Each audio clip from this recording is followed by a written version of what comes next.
हामी चाहिँ अब वर्क पर्मिटको लागि बुझेर एचआरसँगै जानु पर्यो। हामी 2 चोटि कि 3 चोटि आयो रे,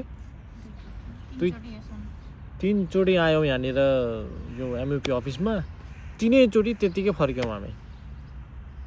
एकचोटि झ्यालमा सुत्यो, 2 चोटि आयौँ, 3 चोटि आयौँ, 3 चोटिमा 2 चोटि हामी मात्रै आएको, 2 चोटि त्यतिकै फर्किनु पर्यो है। एमयुपी अफिसमा गयो, बोल्नै खोजेन, मैले इङ्ग्लिस बोल्न खोजेन, मैले हरबत्सी बोल्यो, क्रोसियन बोल्दाखेरि नि बोल्नै खोजेन।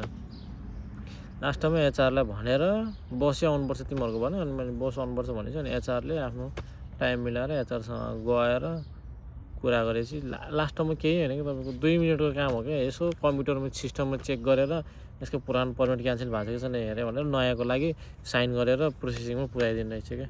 त्यति रहेछ, त्यति गर्न पनि यस्तो झ्याउ गरेको। लास्टै झ्याउ यार। अब पार्कमा बसिरहेको छौँ हामी, त्यहाँ उभिँदा त्यो लाइनमा त्यो प्रेसरले स्ट्रेस भएर थाक्यो हामी त्यहाँ। अनि पार्कमा बसिरहेको छौँ, यसो हावा खाएर शीतलमा। घाम लागेछ, मजाको घाम लागेछ आज हेर्नु। त्यही हो गाइज। अनि त्यहाँ त गएपछि अनि पर्मिट गएर टोकन लिएपछि आफ्नो पालो आएपछि आइएम हियर फर टिआरसी भन्दै इङ्ग्लिसमा त्यति भन्दै पुग्थ्यो कि। अनि आफ्नो त्यो सेतो कार्ड दियो, ल्याम्पमा लाएर साइन गर्छ, यसो हेर्छ, टिआरसी दिन्छ, सक्यो कि। यस्तो सजिलो छ सी साइडमा यो पर्मिटहरूको लागि, टिआरसीहरूको लागि इङ्ग्लिस बोल्नुपर्छ भने पनि कम्पलसरी पनि छैन। यहाँ त इङ्ग्लिस पनि बोल्नुपर्ने रे।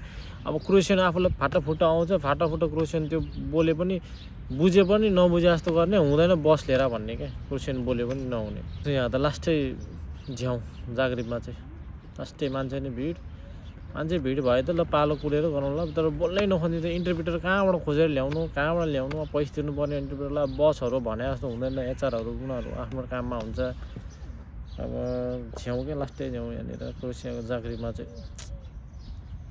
सी साइडमा चाहिँ मेरो पहिलाको एक्सपिरियन्स 1 वर्ष काम गरेको, त्यहाँ आनन्द छ बरु है। तर तपाईँको जाग्रिबमा चाहिँ आनन्दै एकदमै आनन्द रहेछ जाग्रिबमा चाहिँ।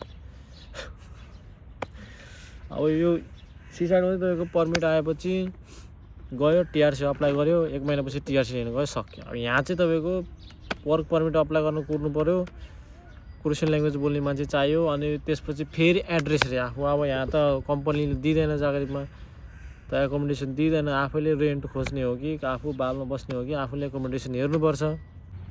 जाग्रिबमा लास्टै झ्याउँछ, सकेसम्म नआउनु जाग्रिब। अन्त सी साइडमा काम छ भने चाहिँ, राम्रो छ भने चाहिँ जाग्रिबमा लास्टै झ्याउ। तपाईँको प्रोसेसिङ हुन, पर्मिट आउन टाइम लाग्ने मात्रै होइन कि, प्रोसेसिङ टाइम मात्रै होइन कि प्रोसेसिङ गर्न पनि झ्याउ कि। लाइक इङ्ग्लिस नबोल्ने, बोल्न त बोल्ने, इङ्ग्लिसमा कुरै नगर्ने। मलाई त इन्टरप्रिटरै चाहियो, क्रोसियन बोल्ने नै चाहियो, क्रोसियनै चाहियो।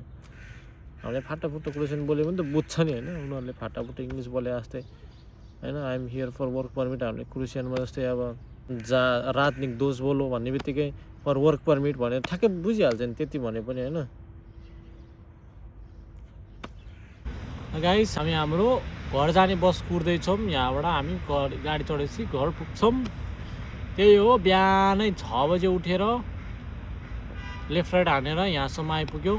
गाडीमा आएको हामी त, कहाँ लेफ्ट राइट गाडीमा आएको। हाम्रो गाडीमा 6:30 पाउने 7 बजेको गाडीमा। त्यसपछि यहाँबाट 7 बजेबाट अर्को गाडी चढ्यौँ, त्यहाँबाट फेरि उता गएर फेरि अर्को गाडी चढौँ 7:30 बज्यो। त्यसपछि उहाँ पुगेर 8 बजे फेरि ओर्लेर हाम्रो एकवटा स्टप मिस भएको, झुक्केर तल अगाडि पुगेको।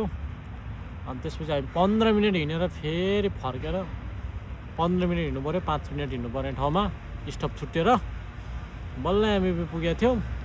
एमयुपीको काम सकाएर अहिले चर्न म्यारेज पार्कमा छौँ। अब घर जाँदैछौँ है गाइस, द्याट्स इट।